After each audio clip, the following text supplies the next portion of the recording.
शास्त्र खोल के दिखाते हैं, क्या और सन शास्त्र खोल के नहीं दिखाते? मैं श्री भगवान चरखी दादरी से आऊं, मेरा एक ही कहना है। गीता जी की ये दुनिया भर के श्लोक बताते हैं। गीता जी में तो एक चीज लिखी है, जैसा कर्म करेगा वैसा फल देगा भगवान। तो ये कौन सा न्यारा चीज बता रहे हैं, बताइए। मेरा नाम कमलजीत है, मैं हिसार से हूँ। श्री भगवान जी ने कहा कि जो जैसा करेगा वैसा काटेगा जी, लेकिन हम पवित्र सनातनी धर्म को मानने वाले लोग हैं जी जी। अगर हम उस धर्म से बिलोंग करते हैं तो हमें ये भी पता होगा, यहाँ पे ये बताया जाता है भी हमें अच्छे कर्म करने चाहिए। कंपेयर करोगे ना तो आपको पता चलेगा कि अच्छे कर्म हम करें कैसे, वो बताने वाला भी तो चाहिए ना कर्म हमें कैसे करने चाहिए, और वो कर्म कैसे करने हैं, वो भक्ति विधि कैसे अपनानी है, वो हमें संत रामपाल जी महाराज ने खोल के बताई।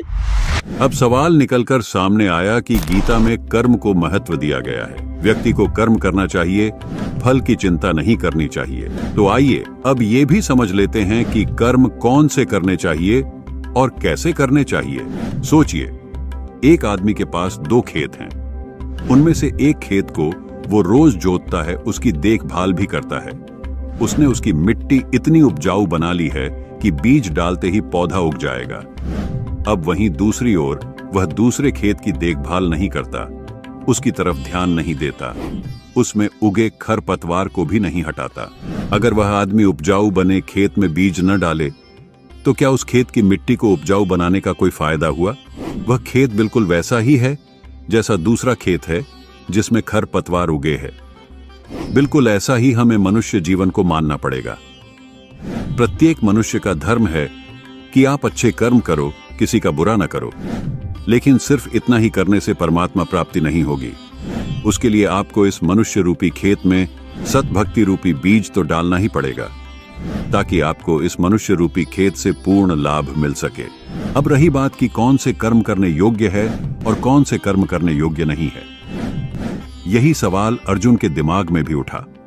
इस सवाल पर गीता ज्ञानदाता ने गीता अध्याय 16 श्लोक 24 में कहा है कि इससे तेरे लिए अर्जुन कर्तव्य और अकर्तव्य की व्यवस्था में शास्त्र ही प्रमाण है। इसे जानकर शास्त्र विधि से नियत कर्म ही करने योग्य है, अर्थात शास्त्रोक्त साधना ही फलदायी होती है और उसी का पालन करना चाहिए।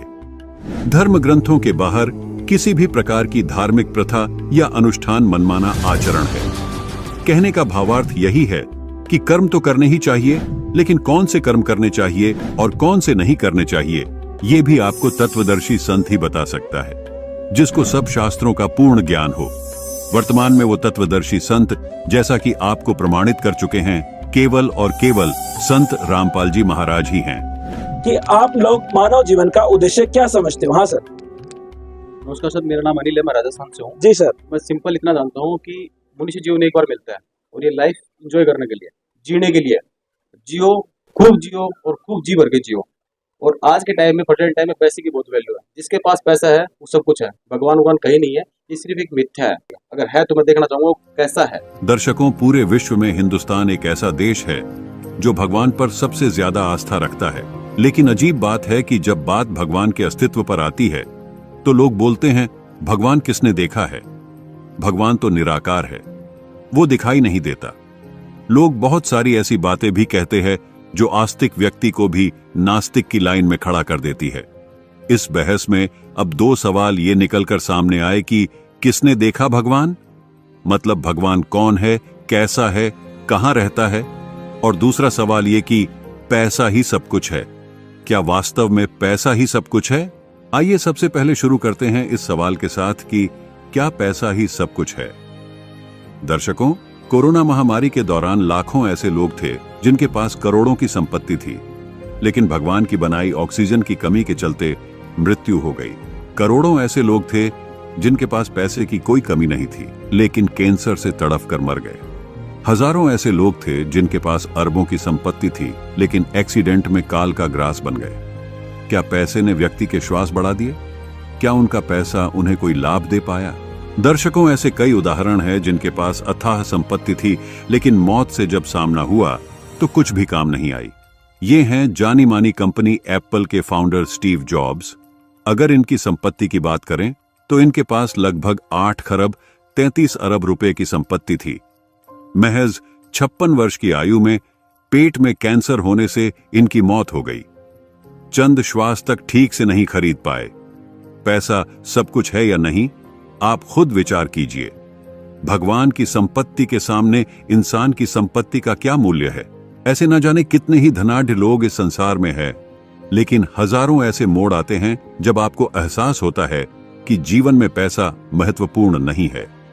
महत्वपूर्ण है ये मानव शरीर, जिसका सबसे मुख्य उद्देश्य है पूर्ण संत से नाम दीक्षा लेकर अपने जीवन का कल्याण करवाना।